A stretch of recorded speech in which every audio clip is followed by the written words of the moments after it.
Alright everybody, today's video, Pokemon Scarlet and Pokemon Violet. Let's get into a little bit of a review, a bit of a discussion about these games.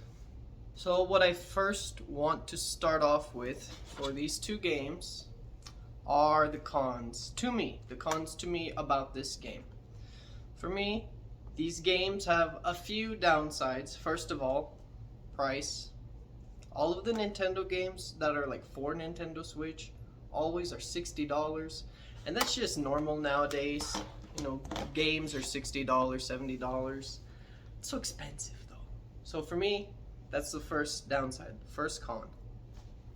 Secondly, one of the other downsides of these games are the fact that they don't seem like they were completely finished when they were released, right? So everyone's been talking about it. You go through, you play the game, it stutters, you can't see things loading in properly, you're running around the world riding on your lizard dinosaur Pokemon, and you run into something in the grass you didn't see because it's too small or it wasn't loaded in, right? So obviously there's some problems there. There's some problems with the timeline that it was released on. They maybe wanted to push it out and it wasn't finished yet. That's very, not the best practice. Not the best practice at all from any game developer. But I still don't think that makes the game unplayable. It's not the best, right? But it's not unplayable. And for me, those are really the only two downsides to these games. Because other than that, these games are pretty great.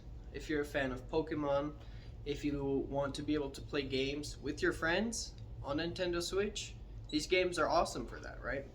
One of the coolest features in this game for me is the multiplayer aspect that it has. You can get into a world with 4 people total. So you can have you and 3 of your friends all running around in the same world. That's super cool. I've never seen that done in a Pokemon game. They haven't done that yet. Hi Oreo, what's your thoughts about Pokemon? But it's super cool that you can do that with your friends. Super awesome. The next pro for me, I really like the raids that they have in it, similar to Pokemon Sword. I like the raid system they have where you can go and you've got your 2-star raid, 3-star, whatever, and you can just get some cool Pokemon and you get to have up to 4 people in there. The next upside for me of these games is the open world aspect. I love that you can run around in an open world, and it really does not seem like there's any limitation to what you actually can do. You have to progress through the game to be able to do some things, which I think is totally fine, because then you have a reason to play the game. And for my final upside to this game, my favorite part about this game is the storyline. I think that the story of these two games right here, is probably the best story in a Pokemon game that has come out to date. I think it's incredibly mature for a children's game, right? Because these are children's games. But I think the story that they created with this game is mature for the audience that they have. I think it's a storyline that both children and adults could enjoy. I just finished the game last night, and I didn't have any feelings of wanting more or wanting less. I didn't feel upset, I didn't feel disappointed.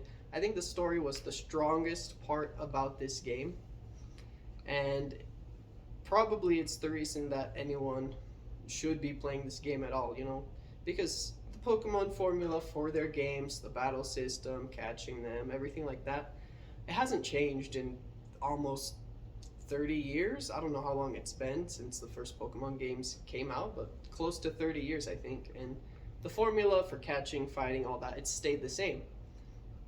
But with this game, they really brought a story to life, and it was something that I was satisfied with at the end. So overall, with these games, I think, considering all the positive and negative aspects, I would give them an 8 out of 10. if you are a fan of Pokemon, I would go ahead and recommend and get it.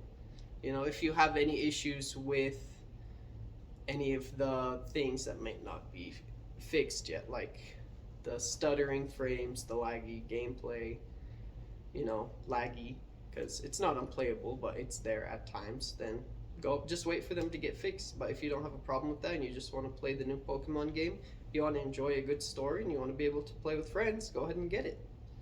And that's my review. Thanks for watching. Bye.